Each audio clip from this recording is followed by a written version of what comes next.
Function की क्यों कहा जाता है समझ लो। अभी ये अलग अलग फंक्शन में अलग अलग काम करती हैं। जैसे मैं एक एग्जांपल लेता हूँ, आपने F5 की देखी है। F5 क्या है? एक फंक्शन की है ना। F1 से लेकर F12 तक सारी फंक्शन की है। जैसे F5 की बात करते हैं, F5 को हम डेस्कटॉप पे दबाते हैं तो क्या काम करती है? ये रिफ्रेश करने का काम करती है। लेकिन इसी F5 को हम नोटपैड में दबाते हैं तो नोटपैड में क्या करती है? ये डेट और टाइम को इंसर्ट करा देती है ना। की तो एक ही है ना, फंक्शन जैसे चेंज हुआ काम बदल गया। अगर आपने पावर पॉइंट सीखा है, आप में से किसी ने पावर पॉइंट अभी पढ़ाएंगे आप लोगों को, तो पावर पॉइंट में जो प्रेजेंटेशन बनती है, तो अगर आपने प्रेजेंटेशन बना रखी है वहाँ आपने F5 को दबा दिया तो जो आपने प्रेजेंटेशन बना रखी है उस प्रेजेंटेशन को शो करने का काम करती है। तो अलग अलग प्रोग्राम में कहने का मतलब ये है अलग अलग रोल अदा करती हैं, इस वजह से इनको फंक्शन की कहा जाता है। बात आई समझ में? कुछ महत्वपूर्ण फंक्शन की है, इनको आपको थोड़ा ध्यान में देना है, तो मेरे ख्याल से अभी याद हो जाएंगी, कोई बड़ी बात नहीं है। कुछ फंक्शन की को जो अधिकांश एग्जाम में पूछी जाती हैं और इनमें से मैंने अधिकांश आपको बता भी रखी हैं, तो बता दूं। सबसे पहले अपन पहली फंक्शन की को लेते हैं F1। F1 किसके काम आती है बताओ? देखो बहुत सारे काम हो सकते हैं, लेकिन अगर F1 को अपन नोटपैड में दबाते हैं तो क्या आता है? दबा के देखा है कभी? दबा के देखना कभी। तो वो एक हेल्प मेन्यू खुल जाती है। हेल्प मेन्यू खुल जाती है, वहाँ लिखा आता है what is notepad, how do I cut copy paste and delete, आते हैं ना ये प्रश्न। ये सारे हेल्प मेन्यू से रिलेटेड आते हैं। तो सबसे पहले आपने ये ध्यान रखना है F1 किसके लिए यूज होता है? हेल्प के लिए यूज होता है। प्रेस F1 फॉर हेल्प, ठीक। F2 इससे भी महत्वपूर्ण की, F2 क्या काम आती है? कोई बताएगा आप में से? आपने कोई फोल्डर बनाया है? फोल्डर रीनेम किसने बताया है? Good, very good. आपने कभी फोल्डर बनाया? फोल्डर बनाने के बाद में उसको रीनेम करते हैं ना, तो रीनेम करने के लिए दो तरीके होते हैं।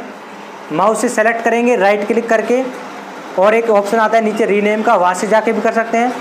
और दूसरा तरीका ये है अपन सीधा क्या दबा दें? F2 दबा दें, तो F2 रीनेम करने के काम आता है। रीनेम मतलब दूसरा नाम देना। री का मतलब क्या होता है? दूसरा, है ना। और नेम का मतलब क्या होता है? तो दूसरा नाम देने के लिए दूसरे की, ऐसे याद कर लो। जब भी कोई काम आता है ना, सबसे पहले क्या मांगते हैं अपन? सहायता। क्या मांगते हैं?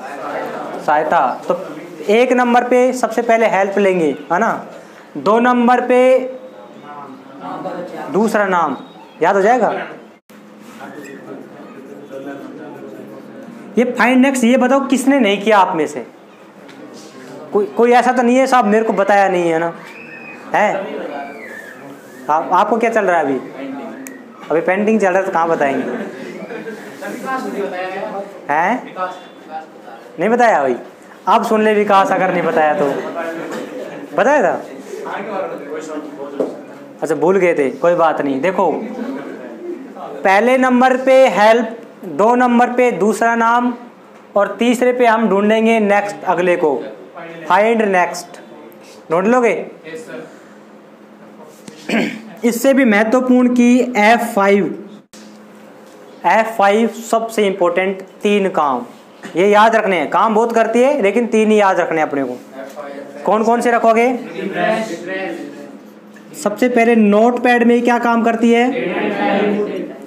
डेट एंड टाइम इंसर्ट कराती है। ये डेस्कटॉप पे क्या काम करती है? तो डेस्कटॉप पे रिफ्रेश करती है। ये पावर पॉइंट में क्या काम करती है?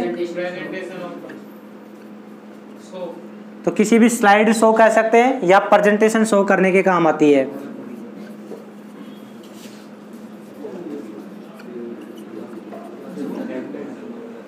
तीन चीज याद रहेगी, और एक की याद और कर लो लगे याद। कौन सी? F7 बहुत इंपॉर्टेंट है। F7 क्या काम आती है ये? हाँ, स्पेलिंग एंड चेक ग्रामर करने के काम आती है।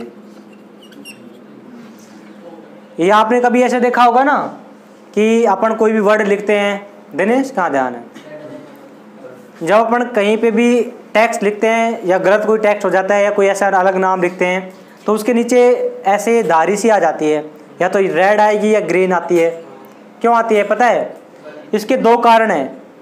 एक कारण तो ये हो सकता है कि वो आपका वर्ड ही गलत हो, इस वजह से वो रेड लाइन नीचे आती है आपकी, वर्ड गलत हो।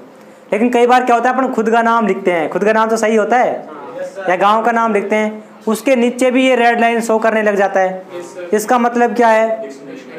वो इसकी डिक्शनरी में ऐड नहीं है ना। तो दो रीजन हमेशा ध्यान रखें रेड लाइन के। अब वो रेड लाइन आ गई, हमें उसको हटाना है।